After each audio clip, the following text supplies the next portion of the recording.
স্পষ্ট ভাষায় বলতে চাই, আজকে আমরা ফিলিস্তিন যদিও দুর্বল, আজকে আমরা বাংলাদেশ যদিও দুর্বল, আল্লাহর নবীর হাদিস অনুযায়ী এমন একটা সময় আসছে, শুধু ফিলিস্তিন নয়, শুধু ইন্ডিয়া নয়, শুধু বাংলাদেশ নয়, সারা পৃথিবীতে কালিমার পতাকা উত্তীর্ণ হবে। যে ইসরাইল এটা এমন একটা জাতি, ইহুদি, এই জাতি কোনো সময় মুসলমানের বন্ধু হতে পারে না। কি বলেন হতে পারে? ইহুদি কখনো মুসলমানের বন্ধু নয়।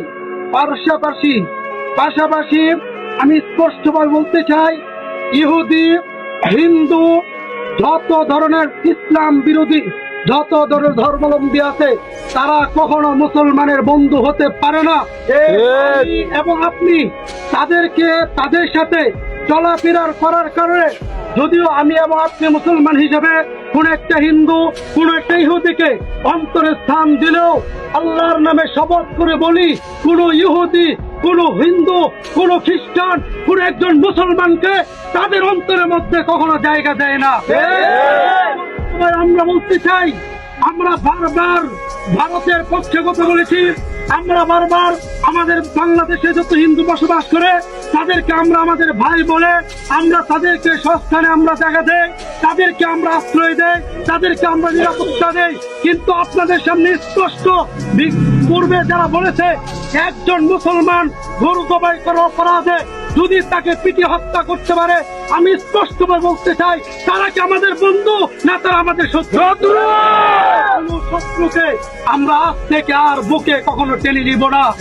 আমি স্পষ্ট ভাষায় বলতে চাই, সারা পৃথিবী একমাত্র মুমিন মুসলমানের। কি বলেন?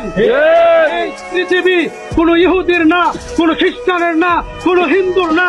আমি আল্লাহর নামে শপথ করে বলছি, আফগানিস্তান দীর্ঘ 20 বছর লড়াই করে সুপার পাওয়ার তথাকথিত বিড়ালদের সাথে যুদ্ধ করে যদি 20 বছর পরে ক্ষমতা ছিনিয়ে আনতে পারে, আমি স্পষ্ট ভাষায় বলতে চাই, আজকে আমরা ফিলিস্তিন যদিও দুর্বল, আজকে আমরা বাংলাদেশ যদিও দুর্বল, আল্লাহর নবীর হাদিস অনুযায়ী এমন একটা সময় আসছে, শুধু ফিলিস্তিন নয়, শুধু ইন্ডিয়া নয়, শুধু বাংলাদেশ নয়, সারা পৃথিবীতে কালিমার পতাকা উত্তীর্ণ হবে।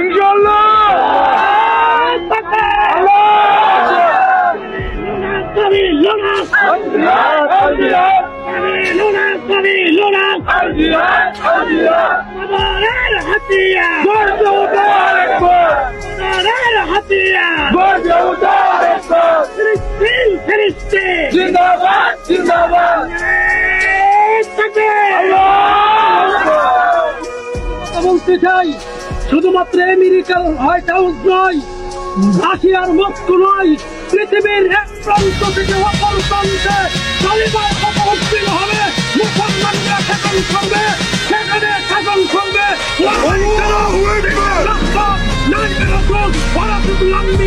আমি আপনাদেরকে পরিষ্কার ভাষায় বলতে চাই, আগামীর বাংলাদেশ ওলামায়ে কেরামের বাংলাদেশ, আর আগামীর বাংলাদেশ ইসলামপন্থীদের বাংলাদেশ, আগামীর পৃথিবী পুরা ইসলামের পৃথিবী। কাজে আমরা যদি ইসলামের পক্ষে থাকি, আমরা যদি ওলামায়ে কেরামের পক্ষে থাকি, তাহলে আমাদের কপাল ভালো ইনশাআল্লাহ। আমি আশাবাদী এবং নারায়ণপুর এবং গুবুত্রবাসী, যে কোনো সময় যদি আমরা ইসলামের জন্য যদি ডাক দেয়, আপনারা প্রস্তুত থাকবেন। সময় ইসলাম রক্ষা করার জন্য, ইসলামকে হেফাজত করার জন্য, ইমান মুসলমানদেরকে দিয়ে আমরা সংস্কৃত ভাবে আমরা যুদ্ধ করব, আমরা আন্দোলন করব, আমরা মিছিল করব, আমরা মিটিং করব, সদা সর্বদাই আমাদের সবার প্রস্তুত থাকবেন তো ইনশাআল্লাহ। রেখে ইসরায়েলের বিরুদ্ধে ফিলিস্তিনের পক্ষে দোয়া করে আল্লাহ পাক রব্বুল আলামিন যেন ফিলিস্তিনিদেরকে বিজয় দান করে, ইহুদিদেরকে ইসরায়েল থেকে যেন পৃথিবীর মানচিত্র থেকে যেন আল্লাহ মুছে দেয়, এই আশাবাদ ব্যক্ত রেখে আমি আপনাদের সামনে কয়েকটি কথা যা বললাম, এর মধ্যে যা বলবেন তো আপনারা নিজ ক্ষমা করে দিবেন। আমার তৌফিক ইল্লা বিল্লাহ। আসসালামু আলাইকুম ওয়া রাহমাতুল্লাহি ওয়া বারাকাতুহু।